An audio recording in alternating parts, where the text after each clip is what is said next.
A gente fica preocupado com tanta coisa exterior no final do ano, com a roupa, com o calçado, com o lugar onde vai passar, com a foto, com o vestido, com a calça, com a camisa, né? Com a comida que vai ter. Isso é a Marta. E a gente se perde. A maioria de nós é mais Marta do que Maria. Então é preciso que agora, nessas festas de final de ano, né, nós sejamos mais Maria do que Marta. Né? Cuidemos sim daquilo que é possível fazer, sem arroubos de orgulho, de vaidade. Isso não cabe para o cristão. Vamos fazer aquilo que é razoável. É incrível como tem pessoas que fazem uma festa de final de ano que não podem fazer, só para poder ser vista.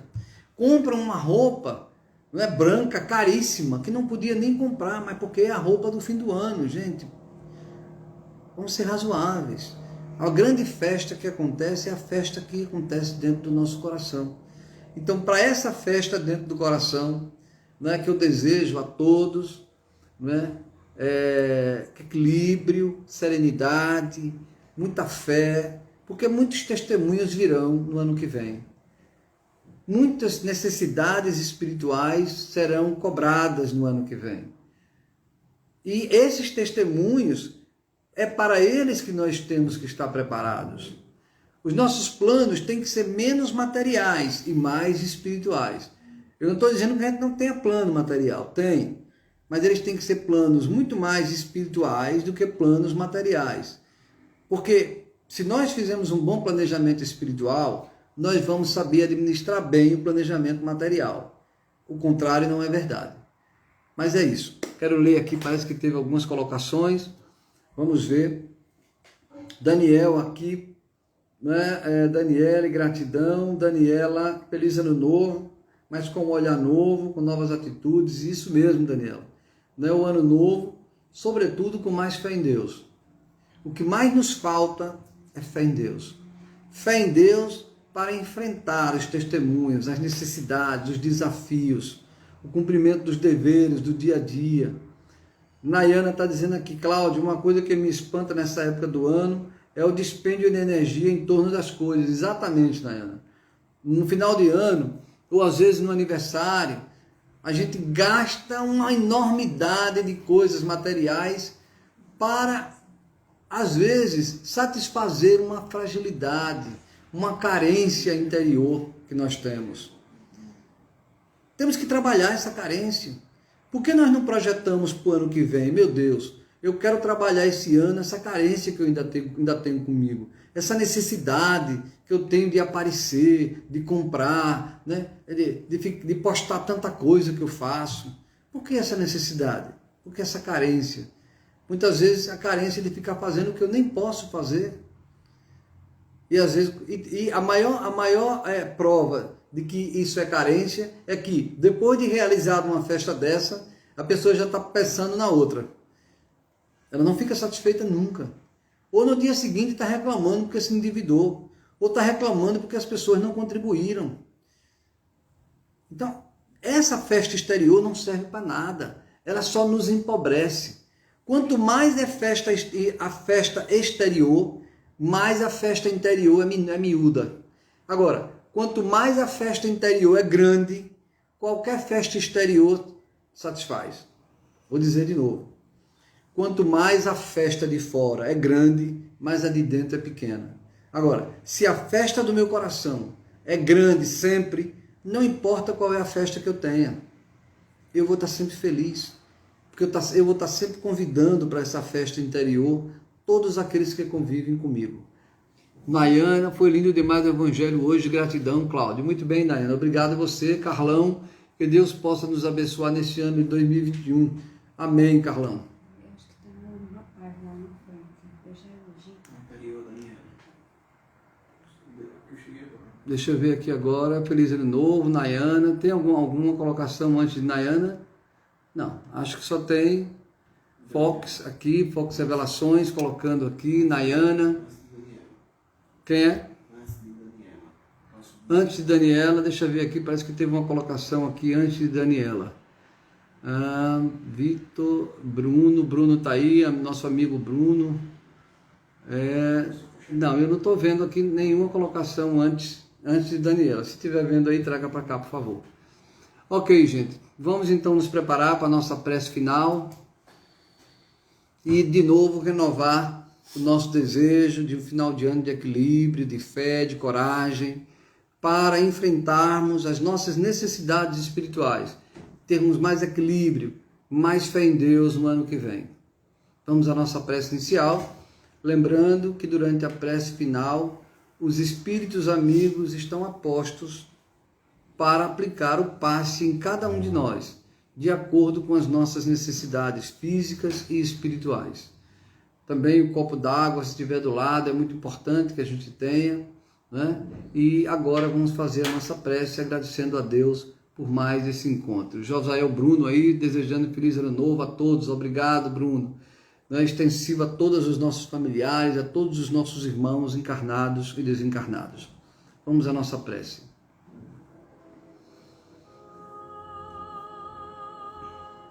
Deus, nosso Pai de infinita bondade, mais uma vez nos reunimos em Seu nome para refletir sobre a nossa condição espiritual, para refletir sobre as necessidades que ainda temos de crescer, de amadurecer e de compreender melhor o significado da nossa existência. Ajuda-nos, Pai amantíssimo, para que no ano que se encerra tenhamos equilíbrio nas comemorações deste final de ano, tenhamos, sobretudo, fé, serenidade, para que não transformemos o momento de congratulações em momentos de angústia, de frustração, de antipatia, de decepção. E pedir também ao Senhor que nos ajude nesse ano que se inicia, a todos nós, a toda a humanidade, que ainda havemos muito que lutar diante da pandemia, que adverte o mundo inteiro, que nos chama para uma aprovação, para um testemunho tão grande. Pedir que nos dê sabedoria à humanidade inteira, para que saibamos passar o mais rápido possível por esse momento difícil do ponto de vista da saúde física. Mas também, Pai amantíssimo, ajuda-nos a combater as nossas doenças do espírito, as doenças da alma, a combater o nosso orgulho, o nosso egoísmo, a combater os nossos vícios, os nossos ímpetos negativos, para que no ano que vem sejamos pessoas melhores do que fomos nesse ano que se encerra. Melhor esposo, melhor esposa, melhor filho, melhor pai, melhor mãe, melhor cidadão, melhor trabalhador. E também melhor nas dores que vão se apresentar. Se em 2021 chegar para nós a doença, que tenhamos altivez, que tenhamos dignidade espiritual, que tenhamos sobretudo fé para aprendermos com ela, porque sempre elas nos trazem grandes lições. Se vivenciarmos dificuldades financeiras, que tenhamos equilíbrio para superá-las. Se tivermos dificuldades afetivas, que saibamos entregá-las ao Senhor, para que nos inspire e nos dê sabedoria. E pedir que nos ajude a preservar os laços afetivos que construímos, com respeito, com responsabilidade, com compromisso. Muito obrigado, Pai amantíssimo, por tudo que temos recebido de vós. E queremos também pedir nesse momento por aqueles irmãos mais necessitados, os que nesse momento se sentem cansados, os que se sentem abatidos, angustiados, desiludidos da vida, pensando em tirar a própria vida. Que eles recebam o de que necessitam, a luz do Espírito, a força, a coragem para continuarem as suas vidas. E aqueles que porventura partiram, vitimados pela angústia, pela tristeza, que também recebam o nosso abraço de esperança, de alegria, de coragem na reconstrução da vida. Muito obrigado mais uma vez, Pai amado, e dai-nos a sua bênção e a sua proteção hoje e sempre. Muito obrigado a todos. Graças a Deus, mais um Evangelho. Feliz Ano Novo a todos. Quinta-feira não haverá doutrinária, mas no domingo que vem a gente se encontra de novo, se Deus quiser. Um abraço a todos e feliz Ano Novo, se Deus quiser.